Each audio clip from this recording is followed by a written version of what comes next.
पंढरीची वारी आहे माझे घरी आणि कणकणी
सेवेलादी सेवक धार्मिक पूजा लागलो निज चरणा अहो स्वामी तुका देवा यावरी न करावा आवेग सहज लीळे उदकी भया तुम्ही रक्षिया निज सत्ते अहो स्वामी तुका देवा यावरी न करावा आवेग निळामणी धराला हाती कधी द्यालमती निरुपमा अहो स्वामी तुका देवा यावरी न करावा आवेग कार्तिकीचा सोहळा चला जाऊ डोळा आले वैकुंठ जवळा संमिल पंढरी पीक पिकले घुमरी प्रेम नसमाये अंबरी अवघी मातली पंढरी घरोघरी सुकाळ. तुका म्हणे आता काय करणे आपला चिंता सकळ सिद्धींचा दाता तो सर्वथा निरपेक्षी पीक पिकले घुमरी प्रेम नसमाये अंबरी अवघी मातली पंढरी घरोघरी सुकाळ. जगद्गुरु संत श्रेष्ठ श्री तुकाराम महाराजांच्या अभंगातील कार्तिकीच्या सोहळ्याच्या निमित्तानं समयाच्या औचित्याला धरून निवडलेल्या या अभंगाचं निरूपण कालपासून सुरू आहे. आज कार्तिकीचा परम मंगल सोहळा सगळीकडे साजरा होत आहे. आपल्या भाग्यानं म्हणा कशानं म्हणा आपण या दृष्टीनं साजरा करीत आहोत, ज्याला मानस यात्रा मानसवारी असं त्या ठिकाणी आपण म्हणू. आपण अशी भावना करा की आपण चंद्रभागेच्या वाळवंटात आहोत. पहिल्यांदा जो अभंग उच्चारला, पंढरीची वारी आहे माझ्या घरी, माझ्या परंपरेत आहे आणि माझ्या घरी माझ्या रोमरोमात भिनलेली पंढरीची वारी. मी आणखी तीर्थव्रत काहीही करत नाही. एकादशीचं व्रत करतो, व्रत एकादशी उपवासी करतो, पूर्ण निराहार राहून करतो. आणि करतो काय तर अहर्निशी रात्रंदिवस भगवंताचं नाम गातो. कोणतं नाम गातो? नाम विठोबाचे गाई नव्हेवाचे बीज कल्पांतीचे प्रमाणे. या संपूर्ण सृष्टीची उत्पत्ती स्थिती लय होतो. ज्या वेळेला उत्पत्ती लय होतो त्यावेळेला बीज रूपानं जे राहतं ते म्हणजे परमात्मा स्वरूपाचं बीज म्हणजे हे भगवंताचं नाम आहे. ती मी माझ्या मुखात आणि माझ्या कंठात, माझ्या हृदयात, माझ्या नाभिकमलात, माझ्या परा पश्यंती वैद्या वैखरी या सगळ्या वाणीमध्ये भगवंताचं नाम घेतो, रात्रंदिवस घेतो, एकादशीचं व्रत करतो आणि आषाढी कार्तिका पंढरीला जातो. याशिवाय काहीही करत नाही. आणि केवळ यासाठी त्या परमात्मा पांडुरंगानं मला सगळं काही दिलंय, काही द्यायचं ठेवलं नाही. म्हणून आज कार्तिकीच्या सोहळ्याला मी तुम्हाला अत्यंत आग्रहानं त्या ठिकाणी बोलवित आहे की चला आपण हा सोहळा पाहायला जाऊ, अशी गोष्ट आहे. तर या दृष्टीनं हा सोहळा कशामुळे निर्माण झाला तर आज वैकुंठ जवळ आहे. एखादी महत्त्वाची गोष्ट व्यक्ती यायची असताना आपण जसा उत्सव करतो तसा हा उत्सव आहे. आणि या उत्सवातलं जे वर्णन आहे तर ते वर्णन अशा प्रकारचं आहे की वैकुंठ पंढरीला आलंय म्हणजे आपल्या जवळ आलंय, बरं का, जवळ आलंय. आणि त्यामुळे सगळ्या प्रेमाला सगळीकडे पीक आलंय. म्हणजे जेवढे लोक तिथे मोठ्या संख्येने येतात त्या सर्वांच्या अंतःकरणात प्रेम भरून राहिलं आहे. प्रेम अंतःकरणातून भरून ओसंडत आहे. कुठून? त्यांच्या चेहऱ्यावर ओसंडत आहे, त्यांच्या डोळ्यातून ओसंडत आहे, त्यांच्या शब्दातून ओसंडत आहे, त्यांच्या हावभाव कटाक्ष यातून ओसंडत आहे, त्यांच्या नाचण्या गाण्या उड्या मारण्यातून ओसंडत आहे. आणि असे खूप लोक असल्यामुळे त्या ओसंडणाऱ्या प्रेमाच्या पिकानं संपूर्ण आज चंद्रभागेचं वाळवंट आणि चंद्रभागेचा जलप्रवाहही त्या ठिकाणी भरून उरला आहे. आणि त्या आकाशापर्यंत त्याची निहा अशा प्रकारची गेलेली आहे. अशा प्रकारचं प्रेमानं मत्त झालेली पंढरी आहे. अवघी मातली पंढरी घरोघरी सुकाळ आहे, अशी गोष्ट आहे. सुकाळ आहे. काल आपण दशमीला आणि पंढरीत गेलो होतो, कीर्तनाला गेलो होतो संध्याकाळी. काल दशमीच्या दिवशी कीर्तनाचा घोष असतो तिथे. दशमीला सगळे वारकरी वाळवंटात येतात आणि चंद्रभागेच्या तीरावर अशा प्रकारचा तो कल्लोळ होतो. हा कालचा पहिला दिवस, आजचा दुसरा दिवस. या पहिल्या दिवशी वाळवंटात टाळ मृदुंग घुमायला लागले म्हणजे माणूस देहभाव हरपतो. माझा अनुभव सांगतो.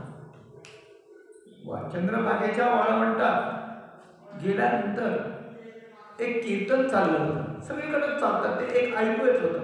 आम्ही वाळवंटात गेलो तेव्हा संध्याकाळी होतं, वरुणाला अर्घ्य देताना हातात पाणी होतं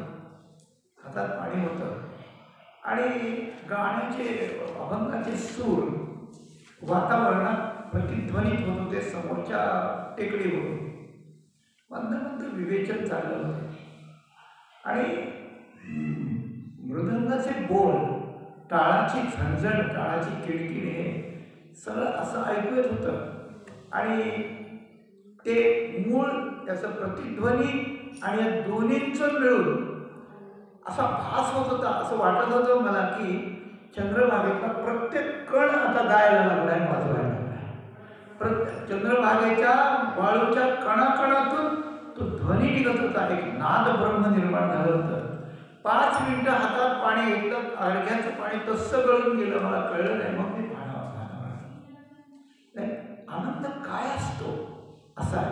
तर एकादशीच्या दिवशी सकाळची वेळ असते आणि या सकाळच्या वेळेला वारकरी प्रचंड संख्येनं याला परिक्रमेला निघत असतात, मिरवणुकीला निघत असतात, म्हणजे नगर प्रदक्षिणेला निघत असतात. दोन्हीकडे लांब रांगा असतात, मध्यंतरी विणेकरी असतो, काही मुख्य माणसं असतात, मृदंग झोली घातलेले सुंदर अशा प्रकारचे एका तालावर वाजत असतात आणि टाळकरी नाचत असतात. हे नाचत वाजत आणि गात चालले असताना हे शांत शांत स्थिर स्थिर चालत असतात. बरं का? चालती स्थिर स्थिर चालती स्थिर स्थिर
चालती स्थिर स्थिर गरुड टकियांचे भार, गर्जती गंभीर टाळ शिवती मृदंग.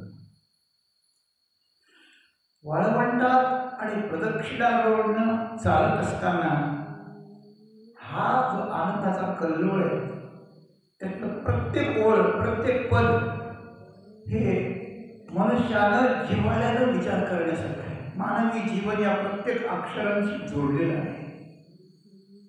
3 सूत्र आपल्याला सांगेल. मानवी जीवनाच्या परमकल्याणाची 3 सूत्र आहेत. एक स्थैर्य आहे, एक धैर्य आहे आणि गांभीर्य आहे.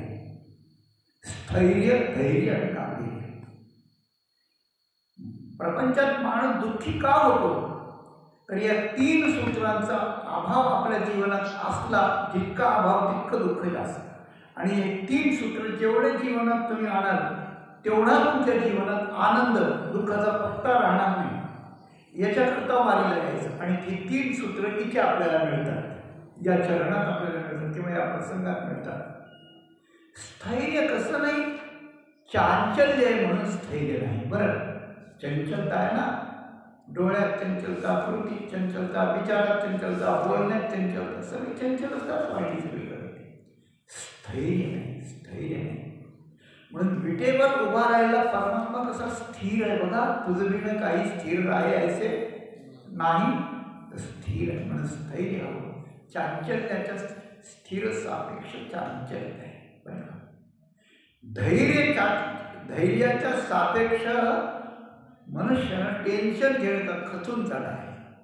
काही झालं की माणसं लगेच चेहरा कसं तरी करतात, असं काय होईल, असं काय होईल, कोरोना आला, ऑपरेशन ठरलं, काय झालं, काय करावं. हां, याला धैर्य लागतं, सात्विक धैर्य लागतं. कशाला डगमगत नाही माणूस, आणि जो डगमगत नाही त्याला उपाय त्याच्या पायाशी येतो. लक्षात ठेवा, धैर्य खचलं की संपलं. म्हणून अधीरता ज्याला म्हणतात, अधैर्य ज्याला म्हणतात, त्याच्या सापेक्ष. आणि स्थैर्य आणि स्थैर्य, धैर्य आणि शेवट काय, तिसरं गांभीर्य. गांभीर्य माणसाला हल्ली सगळ्याच्या पेक्षा वरवर पाहायची गरज लक्ष लागतं. बरं, वरवर पाहणं. लोक मला असं म्हणतात की तुम्ही जास्त वेळ बोलत जाऊ नका, मग लोक पाहत नाही. थोडा वेळ असतात, थोडा वेळ पाहतात, थोडा 1-2-3 मिनिटं ऐकली झालं, ठीक आहे. तसं नाही. कोणतीही गोष्ट तळागाळातून मुळातून पाहिल्याशिवाय तसं कळत नसतं. तेव्हा मुळातून त्याला गांभीर्य असावं लागतं. म्हणून स्थैर्य आहे, धैर्य आहे आणि गांभीर्य आहे. शरीराच्या ठिकाणी, मनाच्या ठिकाणी स्थैर्य असलं पाहिजे. हां, बरं का. कृतीला किंवा कार्याला स्थैर्य असलं पाहिजे. त्याच्यानंतर प्रसंगानुसार धैर्य असलं पाहिजे, प्रसंगानुसार धैर्य असलं पाहिजे. आणि एखादी महत्त्वाची गोष्ट प्राप्त करून घेताना गांभीर्य पाहिजे. ती गोष्ट महत्त्वानं घेतली पाहिजे, अशी गोष्ट आहे. हे स्थैर्य, धैर्य, गांभीर्य म्हणजे काय आहे, तर हे आपल्या अंतःकरणात स्थिर होण्याकरता एक गोष्ट केली पाहिजे की आपण त्याचं चिंतन केलं पाहिजे की जो स्थिर आहे. पांडुरंग किंवा जो परमात्मा आहे, मूळ परमात्मा आणि पांडुरंग परमात्मा हे स्थिर आहे. म्हणून जो तुम्ही एकांतात भगवंताचं शांतपणे ध्यान कराल, तोपर्यंत शरीराला, मनाला, बुद्धीला स्थिरता येईल. आणि शांत राहिल्यावरच माणसाला काही करता येतं. माणसं काय म्हणतात, मी या लग्नाच्या गडबडीत आहे, माझ्या डोक्यात काही नाही, एवढं होऊ द्या, मग मी शांतपणे तुम्हाला भेटून तुमचं सगळं काम करून देईल. तर आपलं उद्धाराचं काम आपल्याला करायचं असले तर ते स्थिरतेनं केलं पाहिजे ना. आणि ते स्थिरपणे करायला सुद्धा त्याचं ध्यान आपण केलं पाहिजे, त्याचं ध्यान आपल्याला लागलं पाहिजे, त्याचं नाम आपल्या मुखाला आलं पाहिजे. आणि नाम मुखाला येण्याकरता आणि स्थैर्य येण्याकरता हे जे वारकरी आहेत ते स्थिर चालतात. स्थिर चालण्यात अजून एक कारण आहे की ज्या वेळेला माणसाला नेट लागतं किंवा ज्या वेळेला माणसाच्या अंगावर ओझं असतं, त्यावेळेला माणूस फार धावपळ नाही करत. मोकळा असल्यावर इकडं उड्या मार, तिकडं उड्या मारशी मुलं खेळतात, तसं ओझं असल्यावर नाही करत. त्याप्रमाणे जे भगवंताच्या नामसंकीर्तनानं ज्यांचं अंतःकरण भारावून गेलं ते जास्त जोरात नाही चालत. दिंडीचा वेग किती असतो? 1.5-2 किलोमीटर असतो एका तासाला, जास्तीत जास्त नसतो. आपण असे 4-5 किलोमीटर चालतो तासाला, पण दिंडी सावकाश चालत असते, स्थिर चालत असतात. खूप संख्या असते आणि दिंडी स्थिर चालत असते. तर स्थिर चालणं 2 गोष्टी आहेत.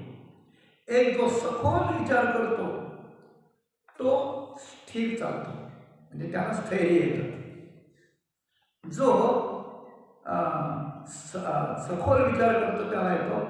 जो जबाबदारी किंवा ओझं घेऊन, कर्तव्याची जबाबदारी घेऊन चालतो तो स्थिर चालतो. आणि जो सगळ्यांना घेऊन चालतो तो स्थिर चालतो. लक्षात घ्या, हे फार महत्त्वाचे सूत्र. सगळ्यांना घेऊन चालणारे संत आहेत. उद्धाराची जगाची जबाबदारी घेऊन चालणारे, ओझाई जबाबदारीच आहे आणि खोल चालणारे. तुम्ही बघा शेतकऱ्याला विचारून की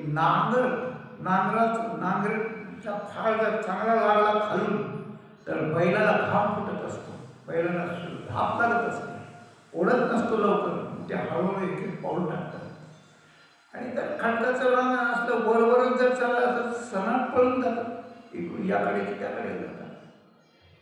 त्याप्रमाणे आपण सखोल कधी वेदांताचा विचार केला आहे, कधी भक्तिशास्त्राचा विचार केला आहे, कधी न्याय वेदांताचा केला आहे, कधी आपल्या जीवनाचा केला, कधी दूरदर्शित्वाचा विचार केला. एकांतात बसून समर्थ रामदास स्वामी 5-6 वर्षाचे होते, एका कोपऱ्यात बसले होते. त्यांना कोणी विचारलं, काय करतोस रे बाळा? त्यांनी म्हणलं, मी साऱ्या विश्वाची चिंता करतो. सामान्य लहान मुलाला काय कळत असतं? म्हणून आपल्या कल्याणाची चिंता, विश्वकल्याणाची चिंता, भगवंताच्या प्राप्तीकरता चिंता इत्यादी अशा प्रकारचं जर आपल्याला विचाराचं सखोलत्व आलं तर आपल्याला स्थिर चालणं होतं. स्थिर कर्तव्याचा भार घेतला तर स्थिर चालणं होतं आणि लोकांना घेऊन चालायचं म्हणलं तर स्थिर चालत. चला हा आला, तो गेला, तो नाही आला, थांबा त्याचा अमुक होते, असं वेळ लागतो. अशी गोष्ट आहे, वेळ लागतो. आणखी एक आहे की मनुष्य जर खूप आनंदाने विभोर झाला, प्रेमानं आणि आनंदानं जर भारावून गेला तर तो आनंद त्याला चालायचं सोडूनच देत नाही. अशी गोष्ट आहे. काय आनंद होता त्या वृंदावनात, काय आनंद होता, काय यमुना जळ स्थिर स्थिर वाहे यमुना जळ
भगवंताच्या अलौकिक वेणुनादानं भारावून गेलेले सगळेच होते. गोपी होत्या, गोपाळ होत्या, गोधना होती, हरणी होत्या, हे तर सगळे चेतन आहे. परंतु नदी यमुना मैया पण स्थिर वाहत होती.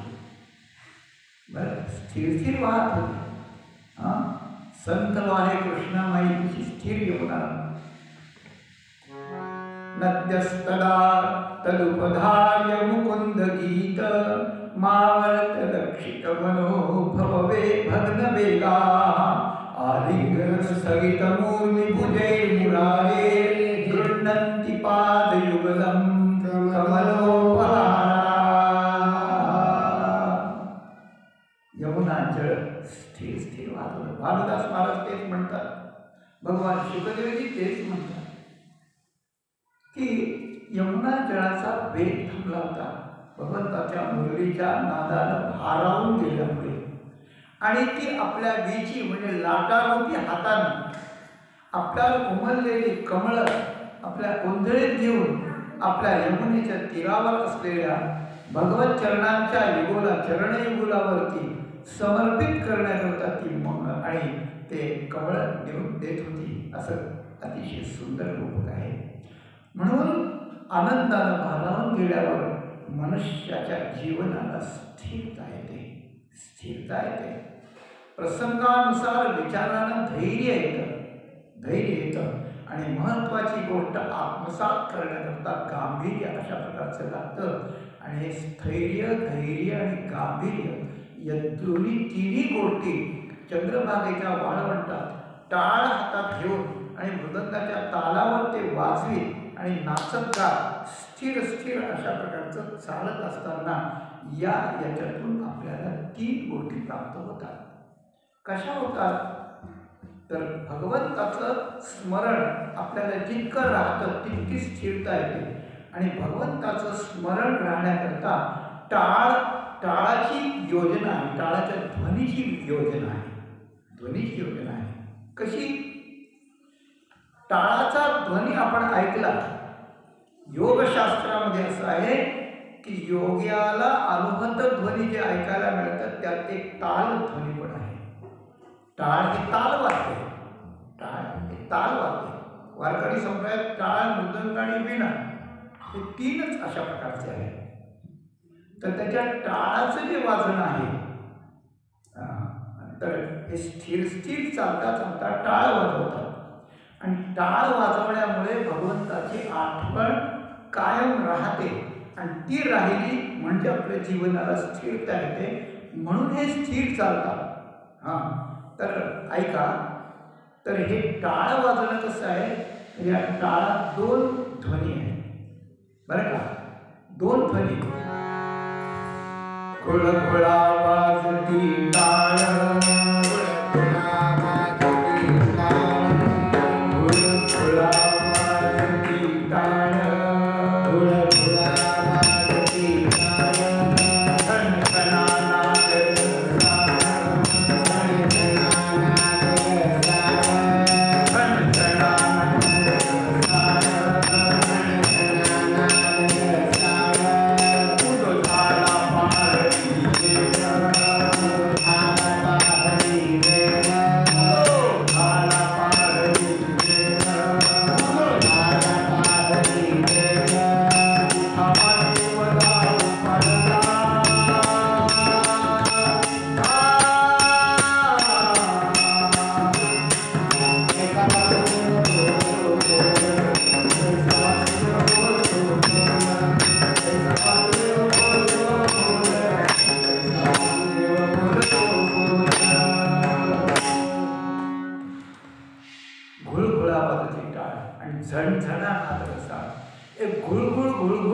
वाजवण्याची पद्धत आहे.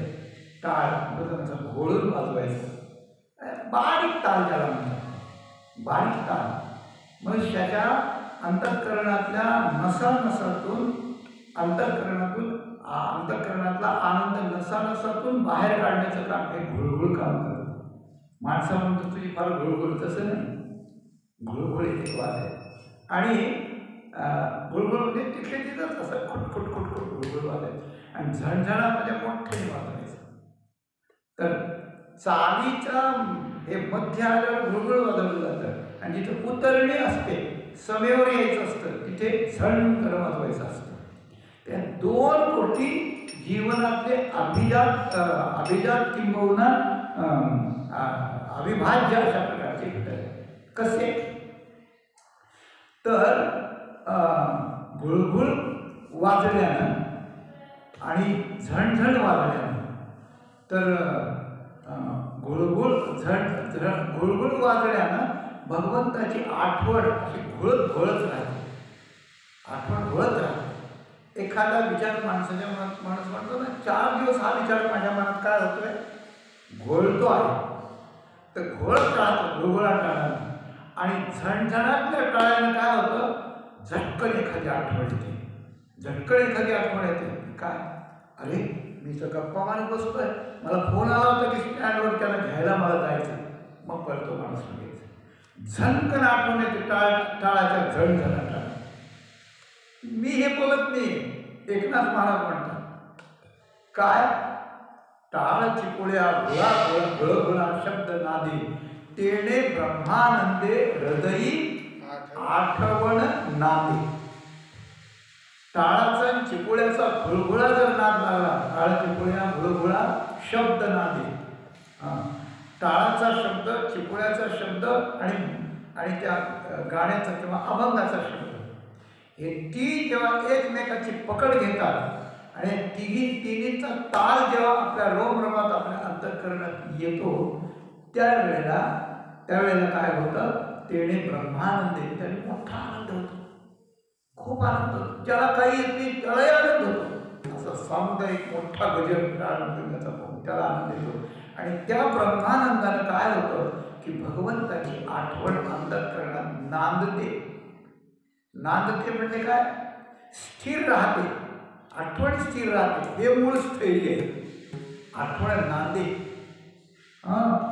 आमची प्रतिभा सासरी गेली आहे, ती आता नांदते आहे, सुखानं नांदते आहे. सुखाने नांदते म्हणजे काय, 2 दिवस तिथं असते, 15 दिवस आमच्याकडे असते, म्हणजे सुखाने नांदते म्हणतात का? नांदणं म्हणजे तिथेच राहणं, स्थिर राहणं, आनंदानं राहणं, सम्मिलित होऊन राहणं, असा त्याचा अर्थ आहे. म्हणून भगवंताची आठवण आपल्या अंतःकरणात सुखासमाधानात सतत घोळत राहिली पाहिजे, नांदत राहिली पाहिजे. तर हे आठवण नांदे म्हणतात. तर घुळघुळ वाजण्यानं ती त्या ठिकाणी रमते, ती आठवण रमते. आणि झणझणाट टाळ आहेत ना, झणझणा जो त्याचा आवाज आहे ना, तो असा की कधी जर चुकून विस्मरण झालं तर मग अचानक आपल्याला आठवण गेल्यावर आपण जसं डोळे दिसतो आणि अरे बापरे असं म्हणतो, त्याप्रमाणे भगवंताची आठवण झाली. भगवंताचा विसर जर झाला तर वैष्णवाला फार दुःख होतं. म्हणून वेळोवेळा त्याची आठवण व्हावी. तर वेळोवेळा आठवण करून देणाऱ्या टाळाचा झणझणाट आहे आणि ती आठवण घोळत राहून आनंदाने नांदविण्याचा टाळाचा घुळघुळ आवाज आहे.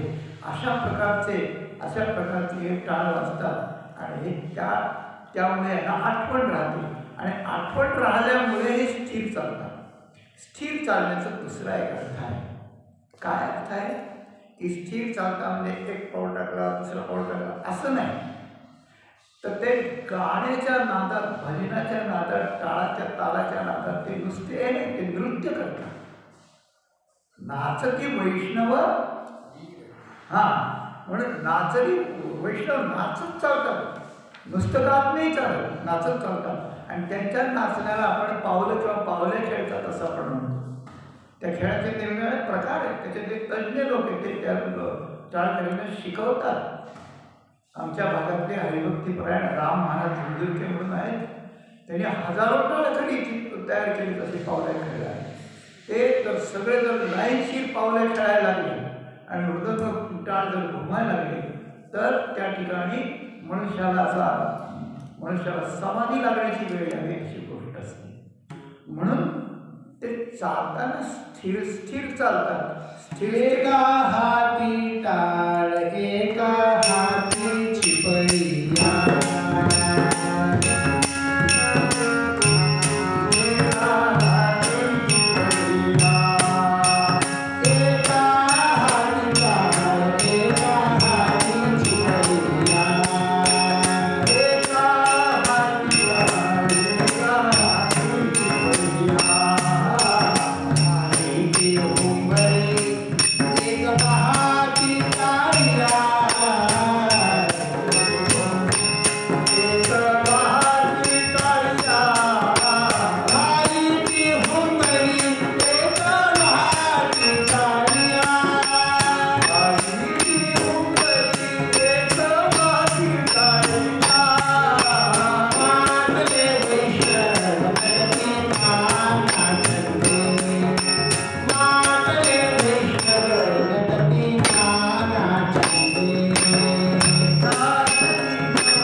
नाना छंदे, नाना छंद करतात वैष्णवाचे उन्मत उपमा, अवघी मातली पंढरी एक त्याचं घरोघरी सुखार. घरोघरी सुखार.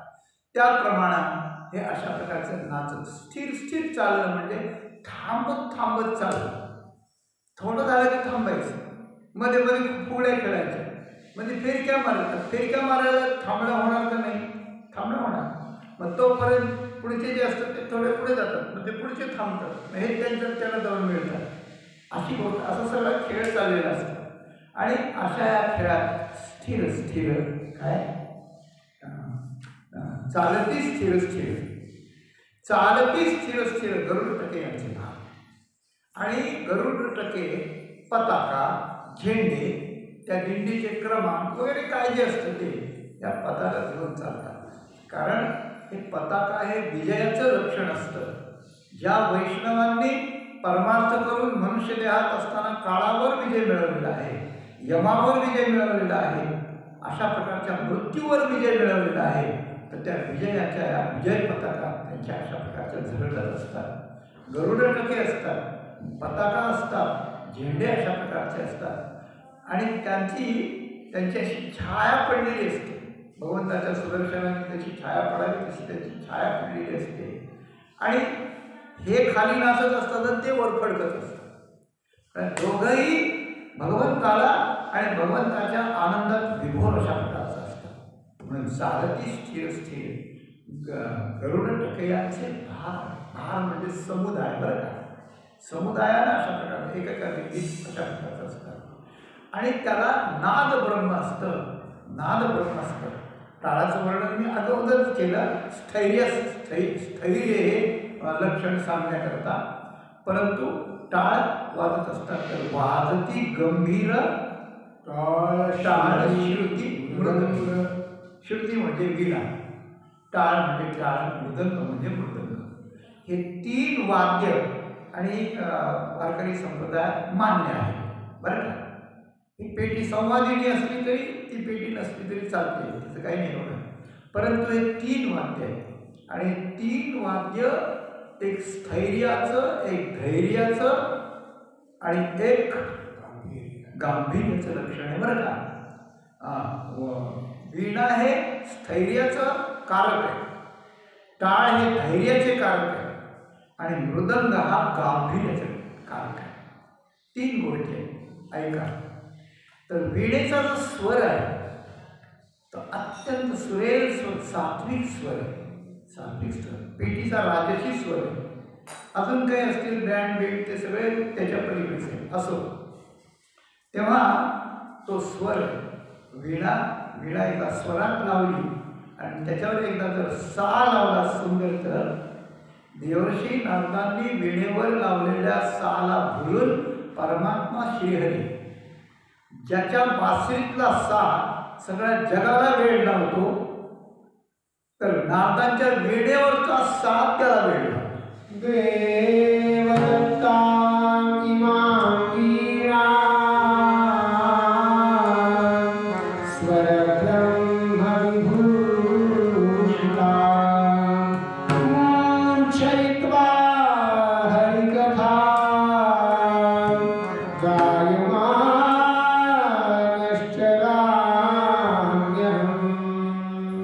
नारदांचं वाक्य आहे की देवदत्ता ब्रह्मवीणा, ब्रह्मवीणा भगवंतानं मला दिलेली आहे. ते वेदव्यासानं सांगतात भागवताच्या प्रथम स्कंदाचे वर्णन की देवाला दिलेली आहे. आणि याच्यावर मी जेव्हा स्वर लावतो, नारायण नारायण म्हणायला लागतो, त्यावेळेला परमात्मा धावत धावत धावत येतो. माझं भजन ऐकायला येतं, माझं भजन आहे. वारकरी संप्रदायाचं हे आळंदी पंढरी वारी ज्यानं सुरू केली, ज्यांनी, त्यांचं नाव वैकुंठवासी हैवती बाबा. हे हैवती बाबा जेव्हा माऊलींच्या समाधीसमोर आळंदीला भजन करायचे, त्यावेळेला माऊलींची समाधी डोलत होती, असं परंपरेनं सांगण्यात आलेली गोष्ट आहे. तेव्हा त्या वीणेचं माणसाला स्थिर करण्याचं लक्षण आहे. वीणेचा स्वर माणसाला स्थिर करणार आहे. टाळाचा स्वर माणसाला धैर्य देणार आहे, धैर्य देणार आहे, धीर माणसाला अशा प्रकारचा मिळतो. आणि टाळाचा स्वर काळाला पळून लावतो. टाळाचा स्वर काळाला पळून लावतो. म्हणून जो टाळ आपल्याजवळ आहे त्याला भय बाळगण्याचं काय कारण आहे? आमच्या गावात एक वारकरी होते, त्यांचा मोठा टाळ होता. त्याला म्हणलं, दादा एवढा मोठा टाळ, माझं मनगट दुखायला लागलं, थोडा वाजवलं तर. ते म्हणते, नाही हो, तुम्हाला नाही कळायचं. म्हणजे काय? म्हणजे आमच्या टाळाचे अनेक उपयोग असतात, अनेक उपयोग असतात. म्हणजे काय काय उपयोग असतात? म्हणजे काही भजनाला वाजवतो तेवढा आम्हाला कळतं. म्हणजे तो एक. अजून काय? अजून कुठं जर पंगत बसलेली असतील, आम्हाला बसायचं असलं, आम्ही काय करतो? पंक्तीला बसतो, भाकरी वाढलेली असते, त्याचा थोडा मगज काढतो मधी, त्या टाळाच्या आतल्या बुडाला लावतो गळू नये म्हणून, आणि त्या टाळाच्या वाट्यात आमटी घेतो खायला, आणि जेवतो त्यांनी. म्हणजे भजन करायला येतो उपयोगाला, भोजन करायला उपयोगाला येतो, तिसरं भांडण करायला उपयोग होतं. कोणी आम्हाला टाळच घालून ठेवते, वारकरी करत नाही असं. अहो, काळाच्या डोक्यात टाळ घालण्यासारखी असं विनोदाचा भाग सोडा, पण टाळ हे धैर्याचं द्योतक आहे, वीणा आहे स्थैर्याचं द्योतक आहे, आणि वाजती गंभीर टाळ शक्ती म्हणून. हे गंभीर जो शब्द आहे ना, गंभीर जो शब्द आहे ना, हा गंभीर शब्द मृदंगाच्या याला आहे. मृदंगाला स्वर आहे, मृदंगाची पुढी स्वरात असते, वेळेच्या स्वरावर तो लागला जातो, त्याचाही नाद गंभीरच असतो. आणि त्याच्याच खर्जात त्याचं धूम वाजत असल्यामुळे मेघ गंभीर या वाचा असे भागवतात वर्णन. मेघ जसा गंभीर वाजतो ना, तसंच मृदंगही गंभीर वाजतो. म्हणजे तरुण असताना आळंदीला जात असे तेव्हा श्रद्धेव वैकुंठराजे धुंडा महाराजांचं कीर्तन असायचं मुक्ताबाईंच्या मठात, आणि सगळे संप्रदायातले सगळे मुख्य कीर्तनकार तिथे 2-2 तास लाईन लावून, म्हणजे अगोदर येऊन बसायचे. 7 ते 9 असं कीर्तन असायचं, 5लाच येऊन बसायचे सगळे. गच्च बरेच जागा जरा कंजेस्टेड असल्यामुळे, आणि मग त्यांचं सुरू व्हायचं. तर त्यांच्या कीर्तनात ते जसे सर्वोच्च पट्टीचे कीर्तनकार होते, तसं त्यांना मृदंगवालाही तसाच होता. ते ज्ञानोबा लटपटे म्हणून मराठवाड्यात ते खूप प्रसिद्ध होते त्यामध्ये. आणि त्यानंतर तुळशीराम महाराज दीक्षित, त्याच्यानंतर खाशाबुवा, बरं का, खाशाबुवा, तुळशीराम महाराज दीक्षित आणि मारुतीबुवा मागले, हे 3 मुंबईचे खास गायक असायचे. त्यांच्या त्याला असे यायचे मधून मामासाहेबांच्या आणि दुर्गा महाराजांच्या दोघांच्या याला ते असायचे.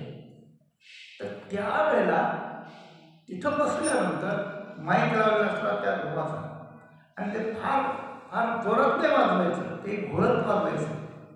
तर त्यावेळेला असंच वाटायचं मला की हे टाळ मृदंग जे वाजतायत ते यावेळेला ढग जरा गडगड करतायत, आणि ते ढग सुद्धा तालात वाजतायत त्यांच्याबरोबर, असाच प्रकारचा भास व्हायचा.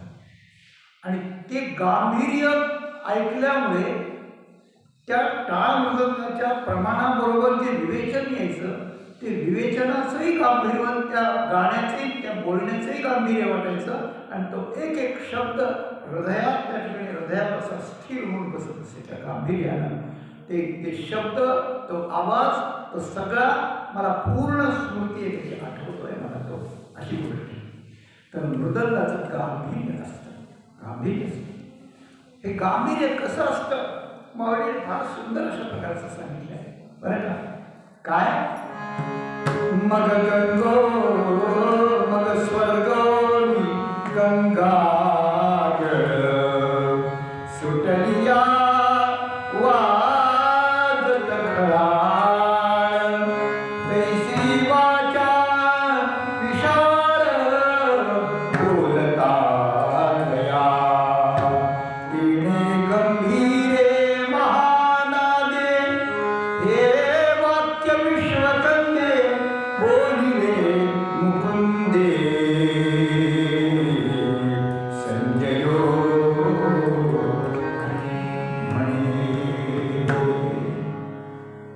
माऊलींची संकल्पना आहे. गंभीरे महानादे, भगवंतानं गंभीर नादानं भगवान बोलले. कसे बोलले? तर स्वर्गवरी गंगा जळ सुटली आवाज खळाळ तैसी वाचा विशाळ बोलतात आहे. हे गांभीर्य असेल. भगीरथानं तपश्चर्या केली हिमालयात तपश्चर्या केली. मग ती गंगा प्रगट झाली 3 पिढ्यांच्या तपश्चर्येनं. काय म्हणतोस बाबा? मैया, माझ्या पूर्वजांचा उद्धार करायचा आहे. नाही येणार मी. असं नको करू मैया, दया कर, दया कर. अरे बाबा, कोपी धारिकायो वेगम पतंत्याने महितले अन्यथा भूतलम भूत्वा नृपयास्य रसातलम. माझा वेग कोण सहन करील? पृथ्वी फाटून जाईल आणि मी पाताळात निघून जाईल. त्यांनी म्हणलं ठीक आहे, व्यवस्था करतो. धारेष्यते ते वेगम. आणि दुसरा एक प्रश्न आहे की तुमच्या पृथ्वीवर खूप पापी लोक आहेत. सगळे पाप माझ्यात सोडले, मी मलिन होईल. लोकांना शुद्ध करायचं सोडलं तर मीच खराब होईल. नाही म्हणे, साधवण्यासी शांत. आमच्याकडे साधू लोक आहेत. साधू लोकांच्या हृदयात हरी बसलेला असल्यामुळे ते आले की ज्यांचा त्यांच्याशी संपर्क होईल त्याचं पाप जातं. आणि ते जातं म्हणजे त्यांच्याकडे नाही जात, ते समाप्तच होतं. तू काळजी करू नकोस. मग ती यायला तयार झाली. आणि यायला तयार झाल्यानंतर खाली असं डोक्याचे केस पसरून शंकर भगवान हिमालयाच्या ठिकाणी विद्यमान झाले. आणि माऊली बोलते की भगीरथाच्या विनम्र प्रार्थनेनं आणि तपश्चर्येनं, भगवान शंकरांच्या उद्युक्ततेनं, जगाच्या उद्धाराच्या कळकळीनं आणि सगळ पुत्रांच्या उद्धाराचा उद्देश ठेवून गंगा मैया प्रसन्न होऊन जेव्हा सुटली, कुठून? स्वर्गवरी गंगा जळ जी जेव्हा सुटली त्यावेळेस आधी दिसली नाही, पण आधी नुसता गंभीर आवाज येतो. असा नुसता गंभीर आवाज येत होता. तो जसा गंगेचा गंभीर आवाज आहे त्याप्रमाणे भगवंतानं विश्वरूप दाखवताना जेव्हा अर्जुन घाबरला आणि घाबरल्यानंतर तो म्हणाला, तेव्हा काय चाललंय खेळ सगळा? मी सुख होण्याकरता केलेलं आणि सगळे आता चाललं तुझ्या तोंडात आणि सगळे मरून चाललंय. सगळं विश्व घरासून टाकलास, तू टाकायला लागलास. आता काय व्हायचं आमचं? घाबरला, त्याच्या हृदयाला धडकन सुरू झाली, त्याचे प्राण जातील असं वाटलं. तर त्यावेळेला भगवंतानं आधी सांगितलं की मी काल आहे, काल मी सगळं घेणार आहे असं बोलत होता. पण त्या गंभीर महानादात एक दिलासा देणारं वाक्य त्यांनी सांगितलं की काय, तुम्ही पांडवासा तरी ये संवार, तरी आत्ताची ये संवार वाहरे, तुम्ही पांडवासा बाहेरे तेच जात जाता धनुर्धरे सावरे प्राण. ते गंभीरपणाने हे सांगितलं, हे सगळं मी खाणार आहे, पण तुम्हाला 5 जणांना वाचवणार आहे. बरं, 5 जण तुम्ही वाचणार आहात. हे गांभीर्यानं ऐकलं, गांभीर्यानं घेतलं. आणि परमेश्वर इतका जरी कृत झाला असं दिसत असलं तरी आपल्याकरता तो कृपाळू आहे. हा आतून दिलासा मिळाल्यामुळे अर्जुनानं जाणारे प्राण सावरले आणि अर्जुन पुन्हा सावरून बोलू लागला. मोठा विषय तो असो, पण भगवंताच्या वाणीतल्या गांभीर्याचा स्वीकार करून अर्जुनाचे प्राण परत येतात. त्याप्रमाणे गांभीर्यानं धीर वाढतो, धीरानं स्थैर्य वाढतं, स्थैर्यातून धीर निर्माण होतो आणि धैर्यातून गांभीर्य मिळतं. असं परस्पर भावयंता ही 3 सूत्र माणसाच्या जीवनात आहेत. तर मनुष्याला धैर्य टाळापासून येतं, स्थैर्य वीणेपासून येतं आणि गांभीर्य मृदंगापासून अशा प्रकारचं येतं. म्हणून तुकाराम महाराज म्हणतात, वाजती गंभीर टाळ श्रुती मृदंग. अशा प्रकारचा तो नाद स्थिर स्थिर चालणं, स्थैर्याने चालणं, एकीकडे आनंदात चालणं, एकीकडे जबाबदारीनं चालणं, एकीकडे आदर्श म्हणून चालणं, एकीकडे नात गात नाचत चालणं. आणि हे सगळं भगवंताला समर्पण करीत त्याचे गुण गात गात चालणं, त्याच्या गुणांचं वर्णन, त्याच्या नामाचं वर्णन, त्याच्या नामाचा घोष. जेथे कीर्तन हे नामघोष करीती निर्लज्ज हरीचे दास, सकळ ओथंबले रस तुटती पाश भवभव बंधनी. जन्मांतरचे पातक निघून जातात. कळीकाळच्या ठिकाणी पाया पडायला येतो. इतका मोठं वैष्णवांचा अशा प्रकारचं आहे. या महाराष्ट्राच्या भाग्याला आलेलं आहे. पण जे भाग्यवान आहेत त्यांचंच लक्ष यांच्याकडे जातं. याच्याकडे सर्वांचं लक्ष गेलं पाहिजे. सर्वांनी हे गांभीर्य ओळखलं पाहिजे. सर्वांना स्थैर्य प्राप्त झालं पाहिजे आणि सर्वांना धैर्य पण अशा प्रकारचं आलं पाहिजे. हे देण्याकरता स्थिरशीर चालणारे आहेत, टाळ मदत वाजतात आणि अशा वेळेस एखाद्या हत्ती जसे ऐश्वर्यानं चालतात तसं यांना ऐश्वर्य आहे. हे गरीब असतात घरचे तसे, बरं का, तसे घरचे गरीब असतात. याला काही नसतं, याला पैसा नसतो, यांच्याकडे सत्ता नसते, काही नसतं, काही नसतं.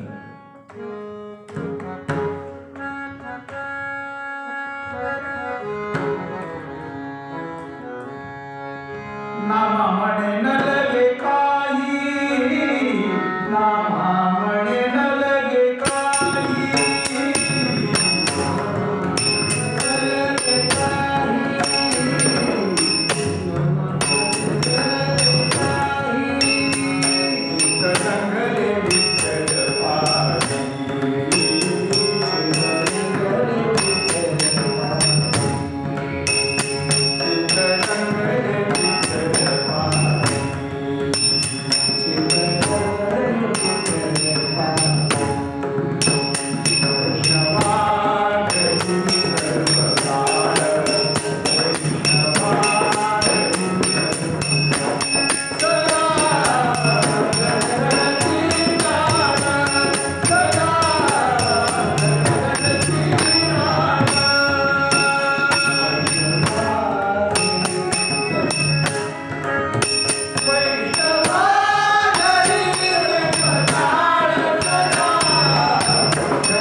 ऐश्वर्यात ते चालतात.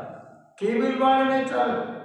लाचार होऊन मायेला आणि पैशाला कोणाच्या लाचार विद्ये होऊन नाही चालत. भद्रजाती, भद्रजाती शब्दाचा अर्थ मांगल्य, मांगल्य ज्यांना जन्मजात मांगल्य आहे. नाम मुखात आहे, हातात टाळ आहे, भगवंताचं भजन आहे, तर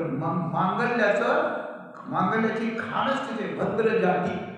जाती म्हणजे जात्याच मुळातून नसलेलं आणि भद्र म्हणजे मंगल असलेलं. आणि ऐश्वर्याचं प्रतीक म्हणून याला भद्र जाती, हत्तीला म्हणतात. असे काय चालती भद्र जाती नाही, मिळाली या भद्र जाती. कैशा आनंदे डुलती, आनंदाने हत्ती जसे डोलतात तसे हे आनंदाला चालतात, स्थिर आणि डोलतात. त्यांचंच वर्णन आहे. शूर उठावती एक एक आगळे. आणि मोठे मोठे शूरवीर त्यांच्यात असतात. शूरवीर म्हणजे काय? ज्यांनी अहंकाराला जिंकलंय, ज्यांनी काम क्रोधाला जिंकलंय, ज्यांनी काळाला जिंकलंय, ज्याने मायेवर पगड्या बसवलेला आहे.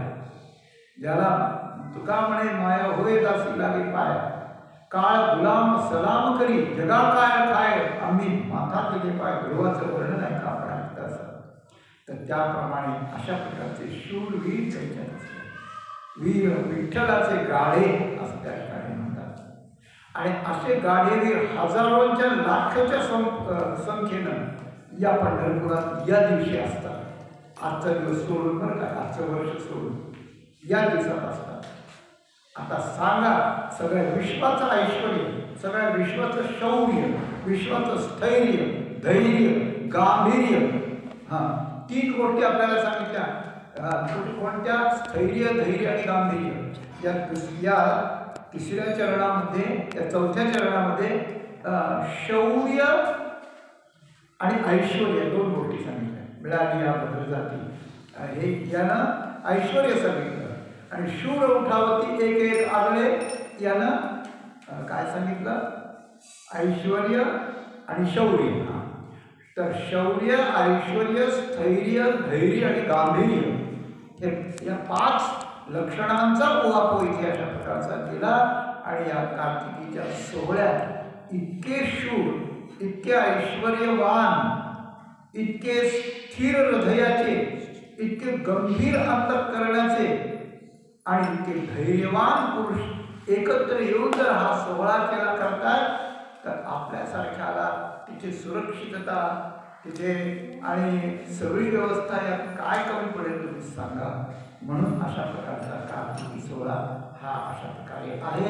आपण नामामृत कल्लोळ, नामामृत कल्लोळ.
चंद्रभागेच्या तटावर पंढरी क्षेत्रात पांडुरंगाच्या चरणाजवळ अशा या पवित्र पुण्यप्रद पंचक्रोशी या कार्तिकीच्या सोहळ्याचा उत्सव होतो आहे. पवित्र काळ आहे, पवित्र देश आहे, पवित्र निमित्त आहे आणि जीवनाची पवित्रता तिथेच आहे. आपण आपल्या अंतःकरणाला मनानं जाऊया. म्हणून वैष्णवांची दीक्षा माणसाने घ्यावी. पंढरीच्या आणि आळंदीची 1 आणि पंढरीच्या 2 अशा वाऱ्या कराव्यात. एवढ्या वेळ जावं, मनाला विरळपुळा द्यावा आणि आपल्या अंतःकरणात पांडुरंगाच्या संबंधानं, वैष्णवांच्या संबंधानं, नामाच्या संबंधानं स्थैर्य, धैर्य, गांभीर्य, ऐश्वर्य आणि शौर्य या 5 लक्षणांचा अवलंब त्या ठिकाणी करून आपलं जीवन धन्य, आपलं जीवन उत्तुंग, आपलं जीवन आनंदमय त्या ठिकाणी बनवावं असा श्री तुकोबारायांचा संदेश या निमित्तानं आपल्या चरणी ठेवून झालेली सेवा भगवंताच्या चरणी समर्पण करून, प्रभूंच्या आणि सद्गुरूंच्या चरणी समर्पण करून आजची सेवा इथे थांबवू.